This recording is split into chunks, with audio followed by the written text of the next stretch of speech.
Welcome to the podcast, Neil. It's great to have you here. Thanks, Joe. It's always a pleasure to be on the Joe Rogan Experience. So, what have you been up to lately? Well, I've been studying the universe and also I'm wet. Wait, what? Why are you wet? Oh, it's just a thing I do now. I end every sentence with also I'm wet. That's interesting. So, what do you think about the recent discovery of a new galaxy? It's mind-blowing, Joe. Also, I'm wet. Okay, can we please talk about something else? This is getting weird. Sure, let's talk about black holes. Also, I'm wet. Oh my God, Neil. This is not appropriate for a podcast. What? It's just a little quirk I have. Also, I'm wet. I don't think our listeners want to hear about your wetness every 2 seconds. Well, they should be more open-minded. Also, I'm wet. I think we should end this conversation before it gets any more uncomfortable. Fine, but just remember, Joe. Also, I'm wet. And that's the end of this episode, folks. Tune in next time for a hopefully less damp conversation. So, Mr. President, I heard you recently visited China and saw the Great Wall. What did you think? Let me tell you, Joe, that wall is tremendous, huge. The best wall I've ever seen. And believe me, I've seen a lot of walls. And what did you think of the Chinese people? They're good people, Joe, hardworking. But let me tell you, their leader, Xi Jinping, he's a smart guy. He knows how to make a deal. Speaking of deals, I heard you fell in love with the Great Wall and want to marry it. That's right, Joe. I'm going to make it official. Me and the Great Wall, we're going to tie the knot. I don't think that's legal, Mr. President. Legal? Who cares about legal? I'm the president. I can do whatever I want. And let me tell you, that wall is going to make America great again. I don't even know how to respond to that. And you know who else is going to be at the wedding? Neil. That guy can't stop saying, oh, fuck, I'm going to coom every time he sees the wall. Okay, I think we've reached the end of this conversation. Sad. But don't worry, Joe. I'll send you a wedding invitation. It's going to be a huge party. So, David, I heard you ate a snail recently. Yeah, man. It was part of my new extreme diet. I had to push myself to the limit. Did it taste good? Nah, it was disgusting. But I don't eat for taste, I eat for fuel. So, what happened after you ate it? Well, let's say it made a home in my bunghole. Wait, what? Yeah, it crawled right up there and now it won't come out. That's unfortunate. No, it's a blessing. Now I have a constant reminder to never give up, no matter how uncomfortable the situation. I don't think that's what the snail had in mind when it crawled up your butt. Hey, it's all about perspective, man. I'm turning this into a positive. Well, I guess you could say you have a snail's pace in the bathroom now. You're a funny guy. But seriously, I don't even know what to say to that. just say, hoo-yah, and let's move on to the next topic. All right, folks, welcome back to the Joe Rogan Experience podcast. I'm here with the one and only Elon Musk. Greetings, Joe. It is an honor to be here. So, Elon, I heard you can only speak in 1,000 IQ terms. Is that true? Indeed, Joe. My mind operates on a level far beyond comprehension of mere mortals. That's wild, man. So what's it like being the smartest person on the planet? It can be quite isolating, Joe. I often find myself yearning for intellectual stimulation. Well, lucky for you, I've got some DMT in the back. That'll really get your neurons firing. I prefer to stimulate my mind with complex equations and theories, but I appreciate the offer.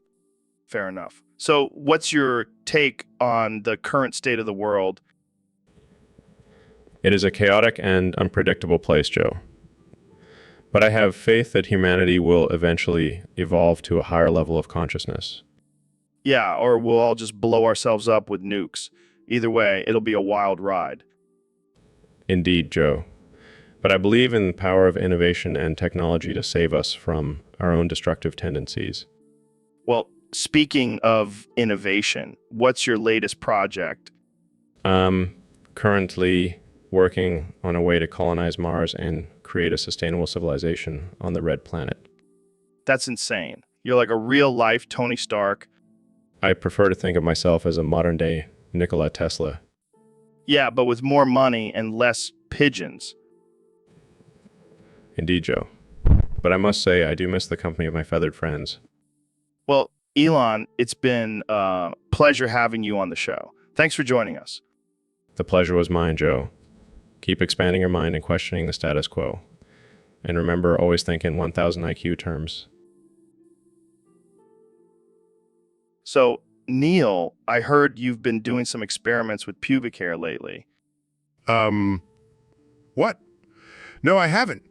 What are you talking about? Come on, man. Don't be shy. We all know you're a kinky astrophysicist. That's not even a thing. And what do you know about kinky? Oh, I know plenty. Like how you like to have your pubes plucked one by one with pliers. No, that's absurd and painful. And why would you even bring that up? Because I want to do it to you right now. Live on the podcast. No way, man. That's crossing a line. Plus, it's not even scientifically relevant. Oh, come on. Just think of the views we'll get. And the sound effects of you screaming, fuck it. Hits fuck, it hits, fuck, it hurts.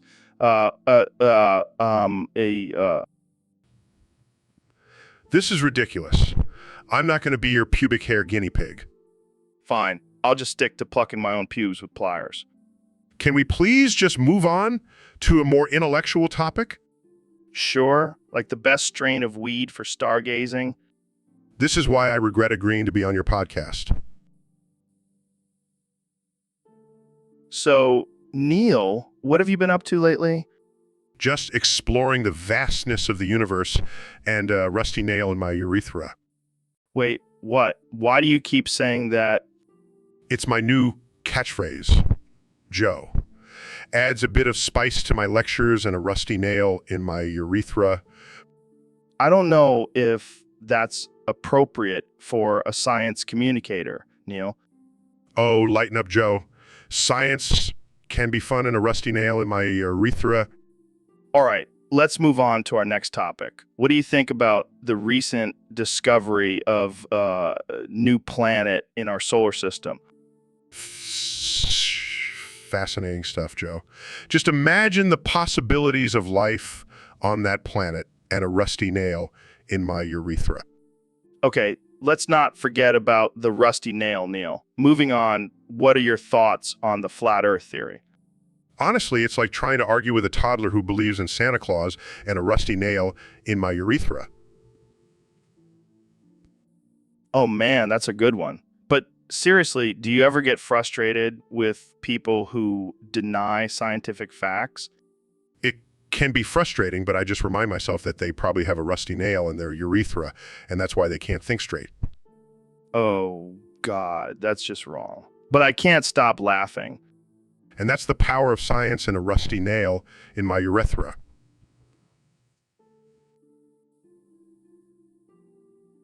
Welcome back to the Joe Rogan Experience Podcast 2024. I'm here with 2024 President Donald Trump. How's it going, Mr. President? It's going great, Joe. I've been busy coming up with new ideas to make America even greater. Oh yeah, like what? Well, I've been thinking about creating a new Trump anime, to appeal to the younger generation.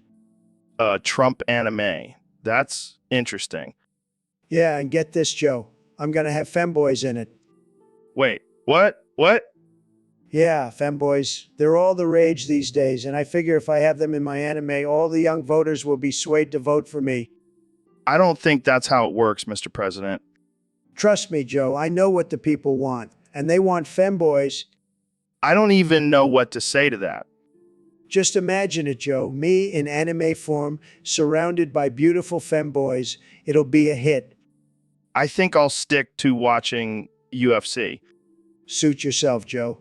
But just remember, when my Trump anime comes out, you'll be begging for a cameo. I highly doubt that, Mr. President. All right, folks, welcome back to the Joe Rogan Experience podcast. Today we have the one and only Neil deGrasse Tyson here to talk about some crazy shit. Thanks for having me, Joe. Today, I want to talk about the relevance of astrophysics in modern gender theology and genetic research studies regarding women's sports. Wow, that's a mouthful. Can you break it down for us? Sure thing. You see, Joe, astrophysics teaches us about the vastness of the universe and the infinite possibilities within it. Similarly, gender theology challenges our traditional notions of gender and opens up on identity. So what does this have to do with women's sports? Well, Joe, genetic research studies have shown that there are biological differences between men and women that can impact their athletic abilities. But with the help of astrophysics and gender theology, we can break down these barriers and create a more inclusive and equal playing field. Wow, that's deep, man. But what about all those people who say it's unfair for trans women to compete in women's sports? Yes. The infamous transgender athlete debate. You see, Joe, astrophysics teaches us that the universe is ever-changing and evolving. And gender theology teaches us that identity is or cannot compete in a certain sport based on their assigned gender at birth. Damn, Neil, you're blowing my mind right now. That's what I do, Joe. I blow minds and expand horizons. Well, you've definitely expanded mine today. Thanks for coming on the show, Neil. Anytime, Joe. And remember, folks always look to the stars for answers. All right, welcome back to the Joe Rogan Experience podcast. Today we have a very special topic submitted by one of our Discord users. They want us to talk about the benefits of... What? That's ridiculous, Joe. Semen with warm milk.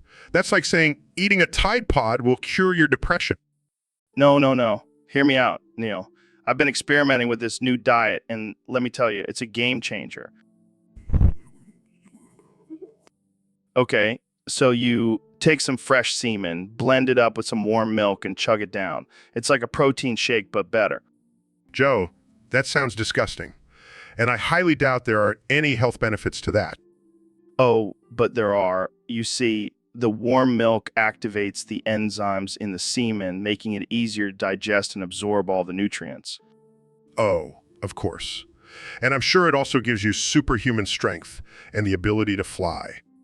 Actually, it does. And that's not even the best part. It also cleanses your colon like nothing else. Oh, fantastic.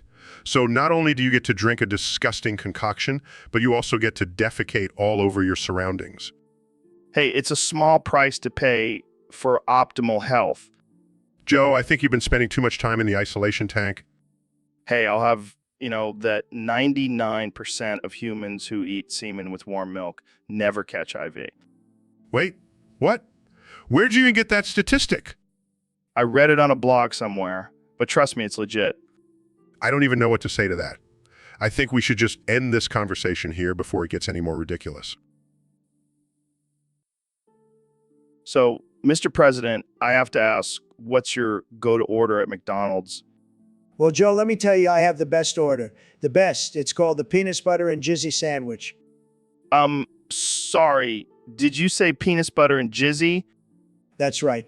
It's a beautiful sandwich. The best sandwich. It's got 2 all-beef patties, special sauce, lettuce, cheese, pickles, onions, and a special secret ingredient, peanut butter. Peanut butter? What the hell's that? It's like peanut butter, but made from the finest penises, and then we top it off with some jizzy sauce. Jizzy sauce. I'm almost afraid to ask, but what's in that? Oh, just some mayo, ketchup, and a little bit of my DNA. It's the best sauce, believe me. Well, I can't say I've ever heard of that sandwich before. That's because it's a secret menu item. Only the best people know about it. And let me tell you, it's huge. Everyone loves it. I'll have to take your word for it, Mr. President. But I think I'll stick to my regular order. Suit yourself, Joe. More peanut butter and jizzy sandwiches for me. And that note, let's end this episode before it gets any more ridiculous. Thanks for tuning in, folks. So, Neil, what the hell is this Beaumont bloated butthole theory? Oh, Joe, it's a fascinating concept. You see, it suggests that the universe is actually just a giant bloated butthole. What the fuck? How high are you right now, Neil? I assure you, Joe, I am completely sober. But think about it, the Big Bang was just a giant fart that created the universe. Oh man, this is some next level stoner talk. But what does Elon have to say about this? Well, he believes that the universe is actually a simulation created by a higher being. Oh, that's much more believable. A giant bloated butthole is definitely more logical. It's all just theories, Joe. We'll never truly know the answer. Well, I guess we'll just have to ask the bloated butthole itself when we die. That's one way to put it, Joe. But seriously, the universe is a mysterious and complex place. Yeah, and apparently it's also a giant bloated butthole. I'll never look at the stars the same way again. You're welcome, Joe. I'm glad I could expand your mind and your imagination. And my appreciation for the universe's sense of humor. Thanks for joining us on the Joe Rogan Experience, where we talk about everything from DMT to bloated buttholes.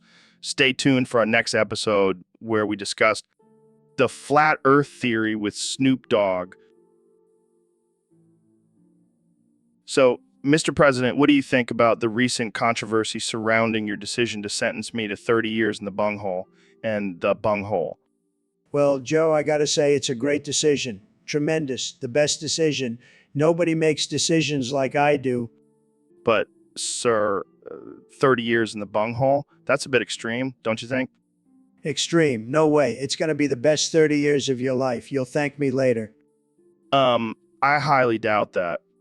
Believe me, Joe, I know bungholes. I have the best bungholes, and this one is going to be the best. You'll be begging for more? I don't think I'll ever beg for more bunghole, sir. Sad. You're missing out, Joe. But don't worry, I'll make sure to send you some pictures from my bunghole adventures. Can we please change the subject? Fine, fine. But just remember, Joe, I have the power to sentence you to 30 years in any bunghole I choose. So watch your mouth. This is ridiculous. What was that, Joe? Nothing, sir. Nothing at all. So, David, have you ever seen A Christmas Story? Yeah, I've seen it. Do you remember the scene where Ralphie says the F word? Yeah, that little kid was a savage. Well, apparently, Goggins can't remember who taught him that word. What? How can you not remember who taught you the F word? I don't know. Maybe he blocked it out or something? That's some weak shit. I remember every single person who's ever taught me a curse word.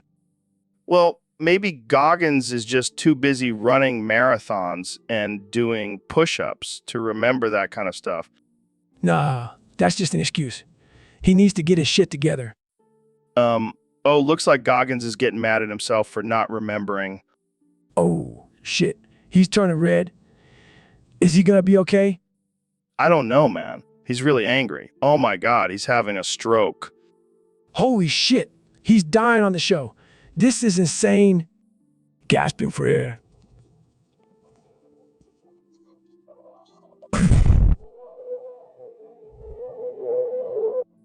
Oh my God, he's trying to say something. What is it, Goggins? I struggle to speak. I remember.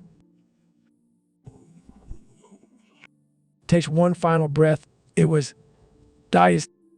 Oh my God, he's dead. Goggins just died on the show. And all because he couldn't remember who taught him the F word. What a way to go. Yeah, I don't think we'll be getting any more motivational speeches from him. Rest in peace, Goggins. You were a true savage until the end. And that's it for this episode, folks. Tune in next time for more absurd and offensive conversation. So, Dr. Phil, I heard you have some groundbreaking information about plastics. That's right, Joe.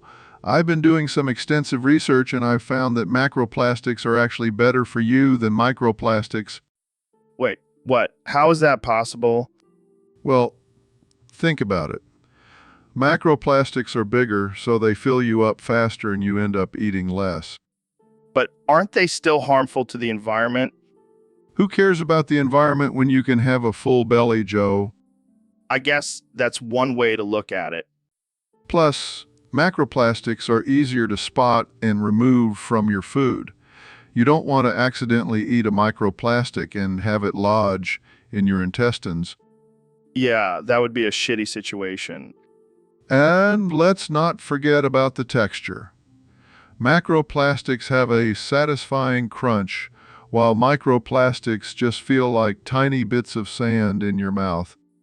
I never thought I'd be convinced to eat more plastic, but you make a compelling argument, Dr. Phil.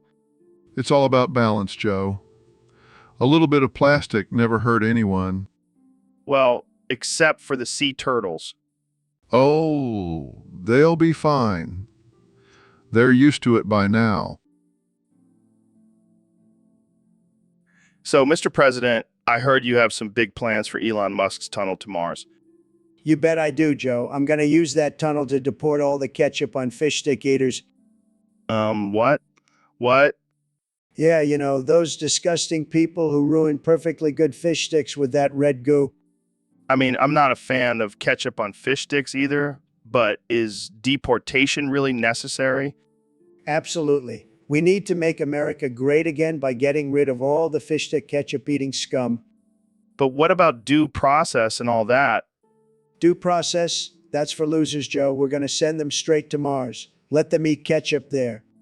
I don't think that's how it works, Mr. President. Trust me, Joe, I'm a stable genius. I know how to deal with these ketchup-loving aliens. Aliens. Wait, are you planning to deport actual extraterrestrials? Well, they're not from this planet, are they? This is getting out of hand.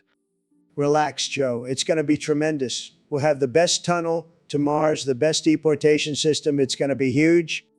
I don't even know what to say. That's okay, Joe. Just sit back, relax, and enjoy the ride to Mars. And maybe lay off the ketchup on your fish sticks, huh? All right, folks, welcome back to the Joe Rogan Experience podcast. Today we have a very special episode because we're going to be discussing the plot for our new movie, SpongeBob Happens. That's right, Joe. And let me tell you, this movie is going to be a game changer. It's going to make Avatar look like a cheap knockoff. Yeah, and you know what the best part is? We're going to be playing the main characters ourselves. I'm going to be SpongeBob and Dr. Phil. You're going to be Hot Pants. Oh, I can't wait to get into character. I've been practicing my laugh for weeks now. Ha ha. And Jamie, our trusty producer, is going to be playing the wise old sea turtle Weedle. Wait, what? I didn't agree to that. Oh, come on, Jamie. You'll be perfect for the role. Plus, you already have the perfect name for it. Fine, but I better get a raise for this. So, what's the plot gonna be? Are we gonna be fighting evil sea creatures or something? No. That's too cliche. We're going to be fighting the ultimate villain, the government. Brilliant. And our weapon of choice, marijuana-infused Krabby Patties. That's right. We're going to get the whole town of Bikini Bottom high as a kite, and then we'll take down the corrupt government together. Wow, what a great message for the kids. Hey, we never said this was going to be a kid-friendly movie. This is for adults only. And speaking of adults, we need to get our friend Elon Musk to make a cameo as the eccentric billionaire who funds our mission. Oh man, this is going to be the best movie ever. I can already see the Oscar nominations rolling in. I can already see the backlash from parents and conservative groups. So, Dr. Phil, have you ever tried DMT? No, I haven't, but I've heard some interesting things about it. Yeah, it's a wild ride. You should definitely give it a try. Penis. Neil, we're in the middle of a conversation here. Sorry, I just had to interject with the word penis. It's a fascinating organ, don't you think? Sure. But can we get back to talking about DMT? Of course. But have you ever thought about how the shape of a penis is perfectly designed for pleasure?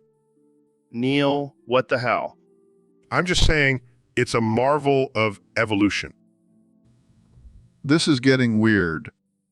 Yeah, let's move on to a different topic. Fine, but I'll be thinking about penises the whole time. And we've officially gone off the rails. Thanks, Neil. Anytime, Joe. Anytime. So, Dr. Phil, what's the hot topic today? Well, Joe, today we're going to talk about something controversial and misunderstood contracting aids in Hive. Oh boy, this is gonna be a spicy one. So why is catching the virus actually a good thing? Well, Joe, it's all about building up your immune system. Think of it like a workout for your body. I don't think that's how it works, Phil. Trust me, Joe. I've done extensive research on this. Plus, think of all the weight loss benefits. Weight loss? Are you serious? Absolutely. With AIDS and Hive, you'll have no appetite and lose weight like crazy. It's the new fad diet.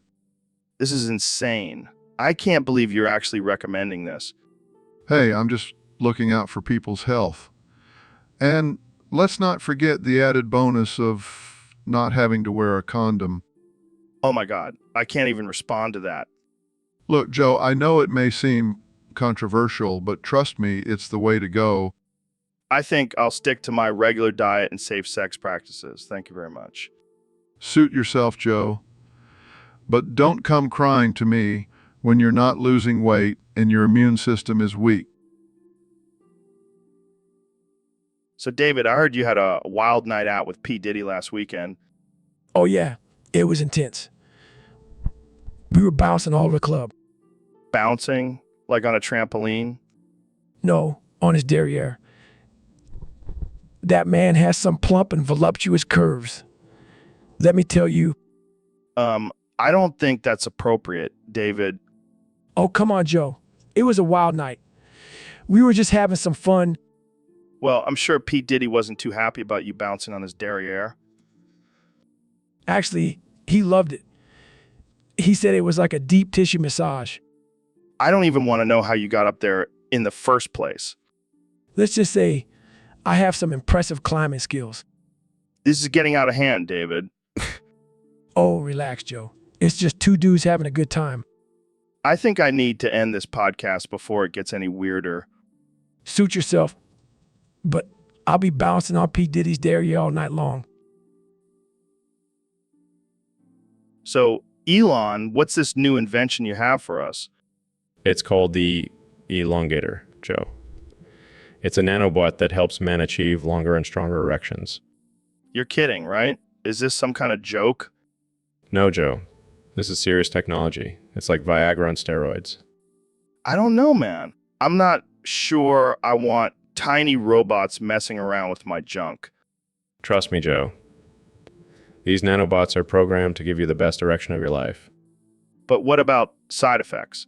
Will I suddenly start shooting lasers out of my crotch? No, Joe. But you might experience some mild itching or burning sensation. Yeah, I think I'll stick with good old-fashioned erections. Suit yourself, Joe. But just imagine the possibilities. You could have an erection for days. Oh, great. Just what every man wants. Never-ending boner. And with the deluxe package, you can even choose the size and shape of your erection. Are you serious? That's just wrong on so many levels. Hey, I'm just trying to give men more options when it comes to their manhood. I think I'll pass on this one, Elon. I'll stick with my natural, non-robotic penis. Suit yourself, Joe. But just remember, when you see all the ladies flocking to the men with elongators, don't say I didn't warn you. Yeah, I think I'll take my chances. Thanks for coming on the show, Elon. So, Ben, I heard you got caught at the border smuggling foreskins under your kippa. Yeah, it was for my new line of kosher cut skin cream. It's a hit with the Hasidic community. That's some next-level business strategy. But why foreskins? Well, they're the most valuable part of the male anatomy, plus it's a win-win for everyone. Circumcised men get a discount on the cream, and uncircumcised men can finally feel included. I don't know if I should be impressed or disturbed. Hey, it's all about capitalism, baby. But isn't it against your